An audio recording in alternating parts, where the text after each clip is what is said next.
claro, como que ahora vamos a crecer en 2023 a la mitad de 2022, entonces que llegó Petro y se tiró todo. No. Me preocupa que la señal de inversión que está mandando esta reforma tributaria pueda restarle unos puntos o unas décimas más bien de crecimiento frente a ese escenario del 3,5 que está uno esperando para el próximo año. Y me preocupa, que es algo que sí todavía no hemos visto, y es, este gobierno dice estar comprometido con la regla fiscal. Va a recaudar una plata con esta reforma, pero también tiene intención de gastar más. Y no sabemos qué tanto más va a gastar, si va a gastar en línea con lo que va a recaudar con la reforma o si quiere gastar más de lo que va a recaudar con la reforma. ¿Y eso por qué me preocupa? Porque algo que yo critico de la nueva regla fiscal que tiene Colombia es que tiene un objetivo de deuda de 55% del PIB, que es un número que no es exorbitantemente alto, pero no me parece necesariamente consistente con volver a recuperar el grado de inversión. Y eso es un carril por el que nos metió el gobierno anterior con la reforma que le hizo a la regla fiscal. Si frente a esa regla fiscal este gobierno deteriora un poco la cosa, le mueve un poco la barrera a la regla fiscal, creo que va a ser más difícil recuperar el grado de inversión.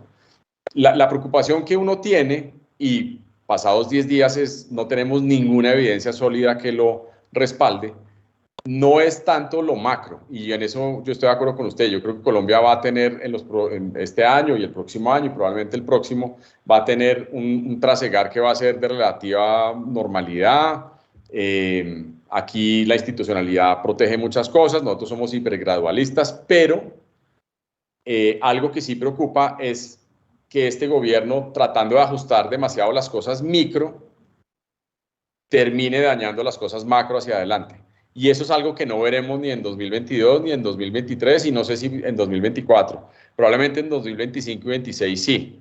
Entonces, hay que estar pendientes de qué tanto quiere, qué tan activista quiere ser este gobierno en cosas micro no sé, poner controles de precios, de hacer una regulación más difícil para que se provean los servicios públicos, etcétera. Ese tipo de cosas calladamente pueden terminar dañando a la macro, pero yo estoy de acuerdo con usted, no vamos ni mucho menos de camino al desastre el próximo año, y ojo, vamos a crecer menos, pero no porque llegó Petro.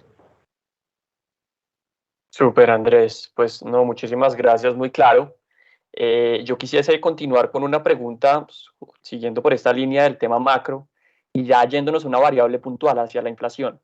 Nosotros pues estamos viendo aquí que con esta presentación de la reforma tributaria eventualmente podríamos tener algunas presiones adicionales ya sobre unos niveles de precios que están considerablemente altos.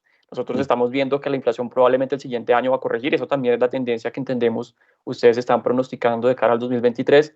Pero aquí viendo lo que puede suceder con la reforma tributaria, esto que usted nos acaba de comentar de impuestos a los ultraprocesados, a las bebidas azucaradas, adicionales a otros impuestos de los cuales usted ya habló, y si a eso uno le suma eventualmente lo que podría suceder con el salario mínimo, nos surge a nosotros la duda hacia dónde podríamos pensar que puede moverse la inflación un poco ya más allá de este cierre del 2022, que pareciese que ya está jugado cerca de cifras de 2 dígitos, hacia dónde podríamos ya pensar en el 2023, considerando estos temas, impuestos, temas de salario mínimo, y adicionalmente un tema que de hecho se está volviendo tendencia en estos últimos días, y es la subida eventual de los combustibles, a lo cual pues el ministro Campo ha hecho mención recientemente. Pues vea, yo empiezo a tener crecientes dudas de que el tema de las bebidas azucaradas y las comidas ultraprocesadas va a pasar tal como se presentó. Es muy, muy fuerte el lobby de los productores de esos alimentos, y mucha gente que sale a decir que esta reforma sí le va a pegar a la clase media y a las clases populares, y el gobierno yo creo que va a ser el primero en decir, bueno, dejemos ese tema de lado. Si pasara en todo caso, creo que el impacto sobre la inflación no sería realmente grande. Si uno mira cuánto del IPC pesan esas bebidas azucaradas y esos alimentos ultraprocesados, creo que no llega al 2% del IPC. Entonces no creo que los impactos grandes vengan por ahí. Para mí la subida de los precios de los combustibles es el gran signo de interrogación. Y creo que el gobierno, entre subir rápido los precios de los combustibles para cerrar el subsidio pegándole a la inflación, o dejando más quietos los precios de los combustibles y más bien dejando el subsidio grande y gastándose un pocotón de plata subsidiando los combustibles, tengo la impresión de que el gobierno se va a ir por el segundo camino. Entonces yo sí veo que la inflación va a seguir su proceso de convergencia a números más moderados el próximo año, pero con un costo fiscal grande, pues que del bolsillo de todos tendrá que salir el pagar el subsidio a los combustibles a quienes tanquean los carros, los buses, los camiones, porque el gobierno yo lo veo refractario a hacer ajustes en esos frentes, porque inmediatamente, al tiempo que sube en el ascensor el precio de los combustibles, cae la popularidad del presidente, ¿no? Entonces no lo veo muy real, muy probable. Y el salario mínimo, Andrés.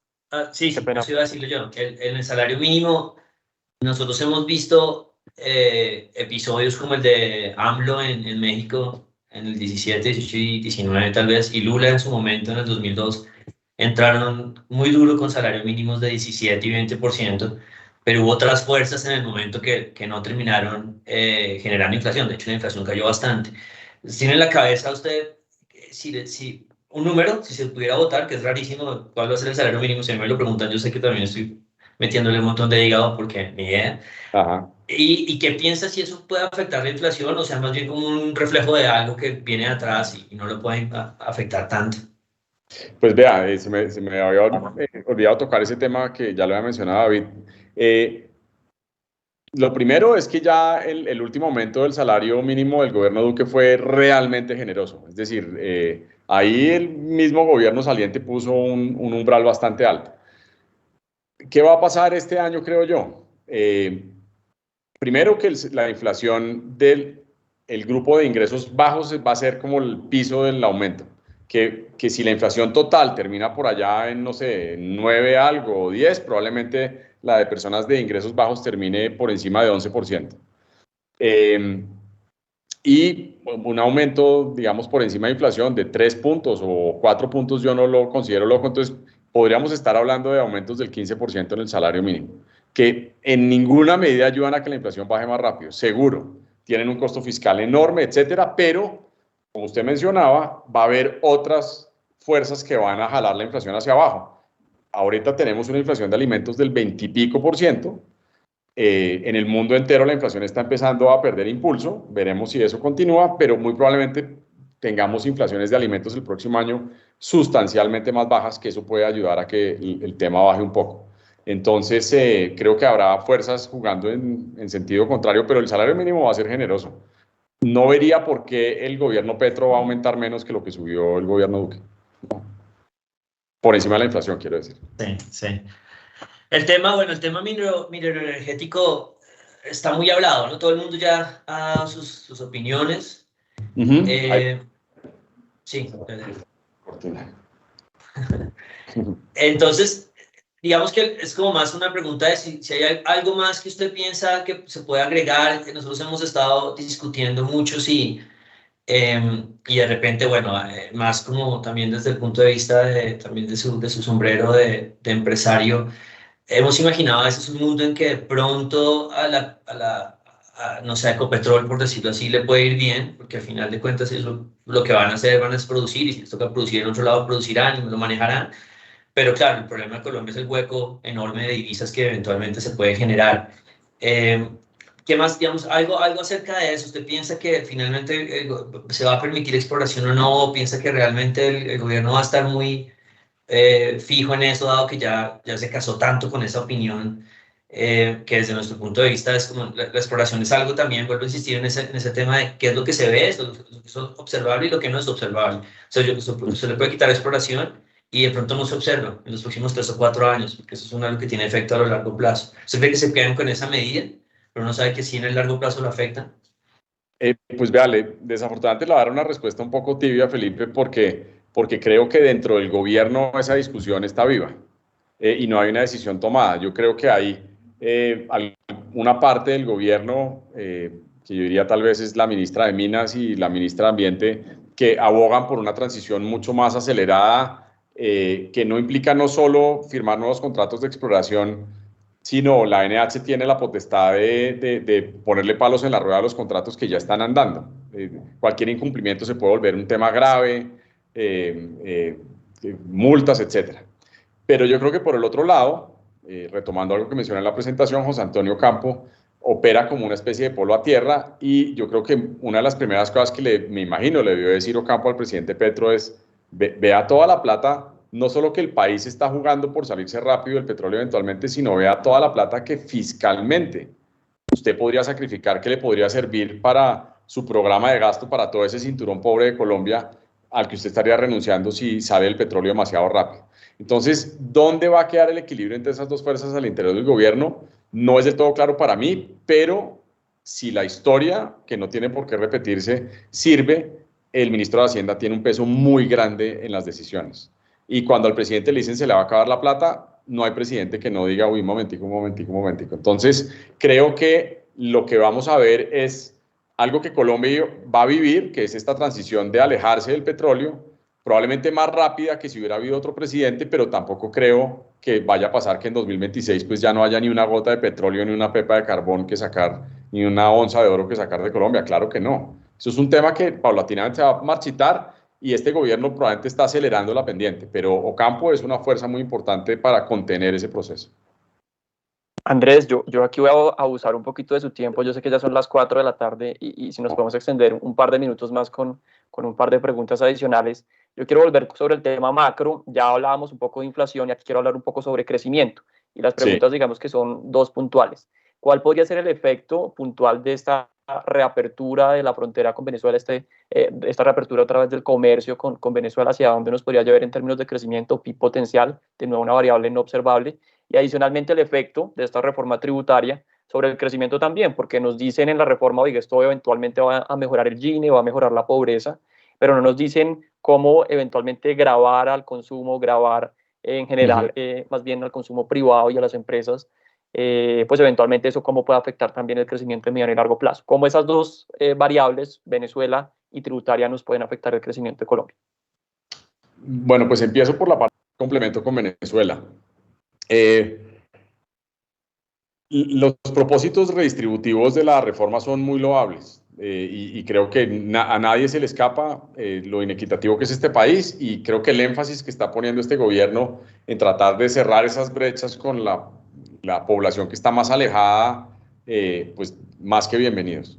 Lo que pasa es que para redistribuir, hay dos formas de redistribuir. Es redistribuir una torta que no crece, o hacer crecer la torta e ir redistribuyendo la torta que va creciendo. Y si la reforma se convierte en un desincentivo importante para la inversión, pues la torta va a crecer más despacio y la capacidad de redistribución sostenible del gobierno se va a limitar. Entonces, pues veremos cómo es que encuentra el gobierno la receta para que no sea la redistribución permanente de una torta que es estática y no crece. Y yo creo que esta reforma desafortunadamente apunta un poco hacia allá. No que vaya a acabar con el crecimiento, pero le va a quitar algo de viento de cola al crecimiento. Por el otro lado está Venezuela. Para que las personas que nos oyen se hagan un poco la idea, hoy en día nosotros estamos exportando por ahí, si sumamos los últimos 12 meses, por ahí unos 50 y pico mil millones de dólares en 12 meses al año. En sus buenas épocas nosotros exportábamos 6.000 millones de dólares a Venezuela, que hoy en día para efectos prácticos son cero. Y eran además bienes manufacturados en su mayoría. Entonces, una de las razones por las cuales dependemos tanto del petróleo y el carbón es porque Venezuela se acabó como mercado para Colombia. Entonces, en buena hora, en mi opinión, estamos reabriendo las relaciones con Venezuela. Yo creo que haberla cerrado fue un error garrafal. O sea, ni los gringos con los soviéticos en el peor momento rompieron las relaciones. Todo el mundo tenía embajadores, hablaban por teléfono, etc. Entonces, Venezuela, que sabemos que ha sido un desastre económico, le ha pasado recientemente una cosa, y es que producto de una dolarización que finalmente el gobierno aceptó como inevitable, Venezuela paró de caer. Y Venezuela está empezando un proceso que puede ser, no sé qué tan rápido, yo creo que va a ser lento, pero sostenido, en que la economía venezolana va a empezar otra vez a ganar terreno. Y los más beneficiados de esa recuperación de Venezuela vamos a ser nosotros. ¿Cuándo volveremos a exportar 6.000 millones de dólares? No tengo ni idea, puede que sea dentro de 15 años. Pero el país que más va a beneficiar de la recuperación de Venezuela somos nosotros. Y creo que si la reforma tributaria termina no siendo tan dañina para la inversión, la combinación de esas dos fuerzas opuestas que usted está mencionando, pues el tema venezolano va a terminar ganando y pues en ese sentido las perspectivas de crecimiento potencial pueden mejorar un poco para Colombia gracias a la llegada de una Venezuela un poco más fuerte hacia adelante. Vale, y la última pregunta, Andrés, ahora sí, en el mensaje de toda la presentación, como que le queda a uno la idea de que el talante del nuevo gobierno va a ser probado más en esos segundos años, tercero y cuarto, digamos, más adelante, y con esas reformas que son bien bravas, que son las de salud y pensional, si le queda gasolina para esa medida. Ese sería como donde uno debería, donde va a probar realmente todos esos miedos o esas tranquilidad que tiene la gente alrededor de esto. De acuerdo, y hay un versito que se dice mucho en Colombia, que yo lo oí desde la primera vez que trabajé en el gobierno hace 1000 años, y es que cuando llega un presidente, el primer año es del presidente, el segundo es del presidente y el Congreso, el tercero es del Congreso y el cuarto no es de nadie porque ya todo el mundo está esperando al siguiente presidente. Entonces, lo que el gobierno no haga de aquí a diciembre, el otro año ya no lo hizo.